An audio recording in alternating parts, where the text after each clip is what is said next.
विशाल दुनिया के पालनहार मेरे बद्री विशाल, बद्री विशाल मेरे बद्री विशाल, बद्री विशाल मेरे बद्री विशाल। ले लियो नारायण अवतार, ले लियो नर नारायण अवतार मेरे बद्री विशाल। ये तो दुनिया के पालनहार मेरे बद्री विशाल। भैया पूरी दुनिया के कुल देवता हैं बद्रीनाथ भगवान, पूरी दुनिया के कुल देवता। पूज्य श्री बद्रीनाथ वाले महाराज जी ने हमको कल कान में कहा, महाराज जी आपको पता है? हम कहा क्या?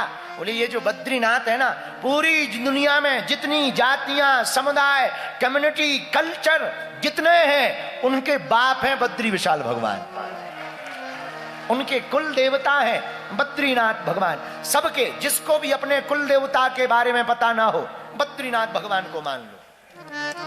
इसलिए गाओ दुनिया के पालनहार,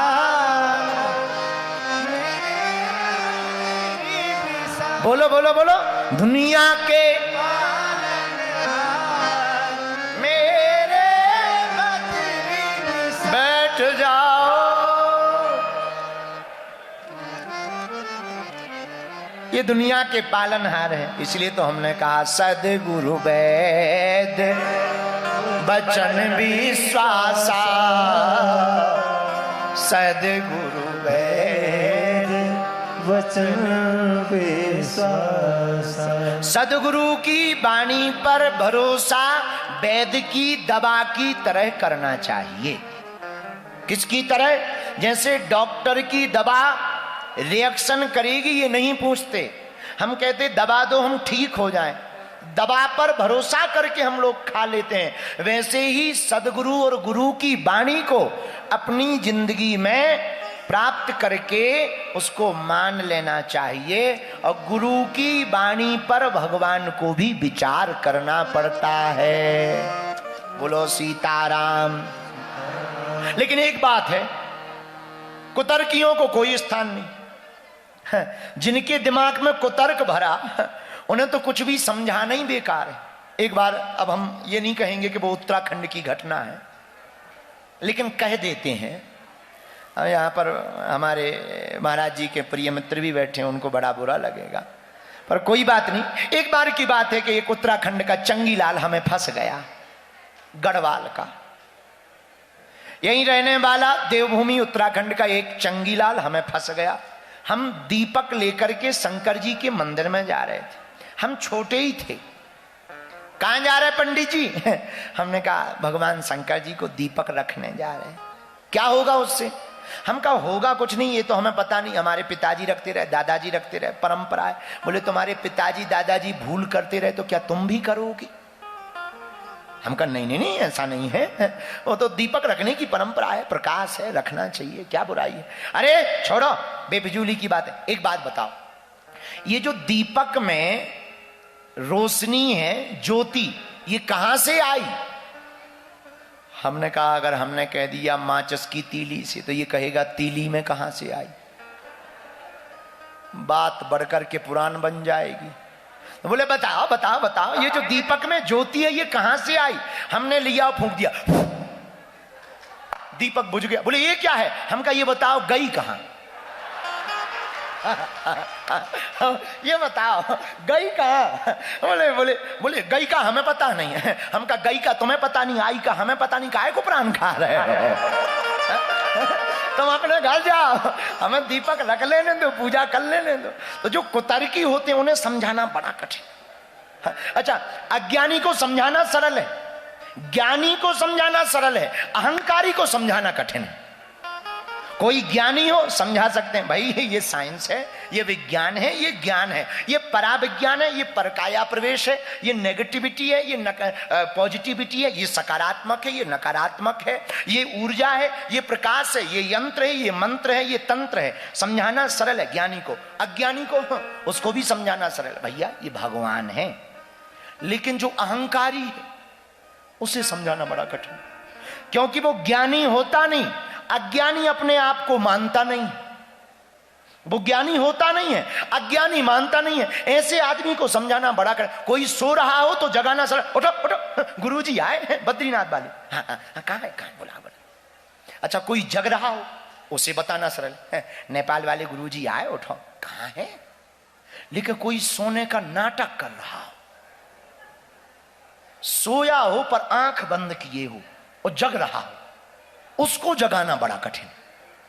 सोते को जगाना सरल है, जागते को बताना सरल है, पर सोने वाले नाटक करने वाले को जगाना बड़ा कठिन है।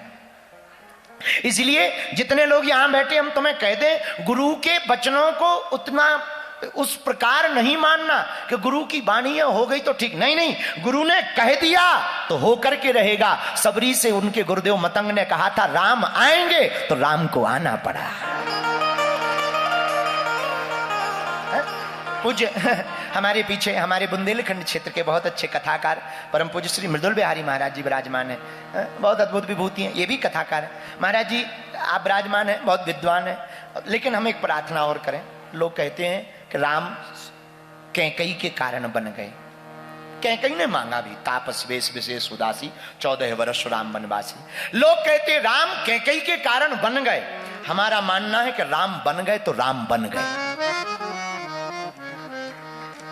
राम बन गए तो राम बन गए, ना राम बन जाते ना वो ब्रह्म बन पाते। और दूसरा हमारा मानना है कैकई तो बहाना था, असलियत में सबरी की झोपड़ी में राम को जाना था, इसलिए राम जी बन गए। तो लेकिन ये बातें कुतर्की को समझाना बड़ा मुश्किल है। कुतर्की एक होता तर्क, एक है तर्क, एक है वितर्क, एक है कुतर्क। तर्क को समझाना सरल है, वितर्क को भी गाली वितर्क की गाड़ी को गली में लाना सरल, कुतर्क को समझाना बड़ा कठिन। अब कुतर्क आदमी इतना, एक और घटना याद आ गई यहीं उत्तराखंड की।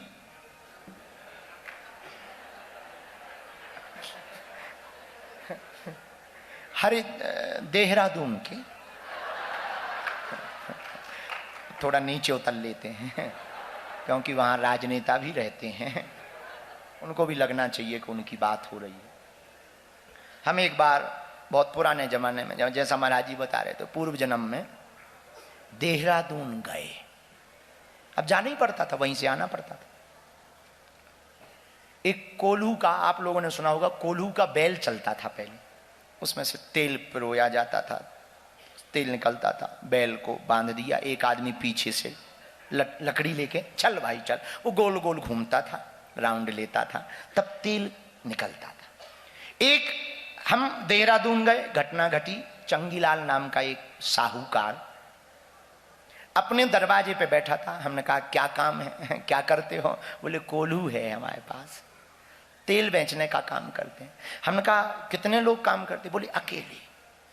हम कहा अकेले? बहुत अच्छा है। तो हमारे बगल में एक सज्जन थे, वो खड़े थे, वो कुतर्की थे। तो वो बोले अकेले कैसे काम चला लेते हो, बैल को चलाता कौन है? बोले बैल को चलाना नहीं पड़ता है, एक बार हाँक दिया तो वो राउंड राउंड लेता रहता है।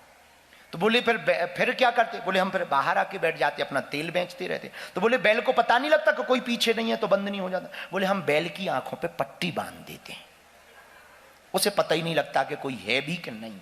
उसकी समझ में यही आता। तो उसने कहा ये तो ठीक है, हमने मान लिया, पर तुम्हें कैसे पता लगता है कि बैल चल रहा भीतर? जैसे उसे तो पता है कि कोई, पर तुम्हें कैसे पता कि बैल भीतर चल रहा है? तो वो चंगीलाल बोला हमने दरअसल उसके गले में घंटी बांध दी, घंटी बजती है, पता चल जाओ। घंटी बंद हुई, समझ गए, खड़े हो गए। तो उस कुतर्की आदमी ने कहा हो सकता वो खड़ा होकर के सिर हिलाए और घंटी बजे, तब कैसे? तो बोले क्षमा करो श्रीमान, दरअसल जो है बैल आपकी तरह कुतर्की नहीं है। जैसे आप हो वैसा बैल कुतर्की नहीं। इसलिए तर्क को समझाना सरल है। तर्को अप्रतिष्ठा, महाभारत में वर्णन है, तर्को अप्रतिष्ठा। तो कुतर्की को समझाना बड़ा कठिन। तो इसलिए ज्ञान जुबान का विषय नहीं है, ध्यान का विषय है। कथा जुबान का विषय नहीं है, जीवन में उतारने का विषय है। हम लोग कथा को कान से सुनते हैं और कथा कान का विषय नहीं है, ध्यान का विषय। कान से सुनने के विषय कथा है ही नहीं। जिन्होंने भी आज तक कान से सुनी, कान ही भर से सुनी। जिन्होंने ध्यान से सुनी, उनने केवल एक बार सुनी, उतने में ही उनका काम।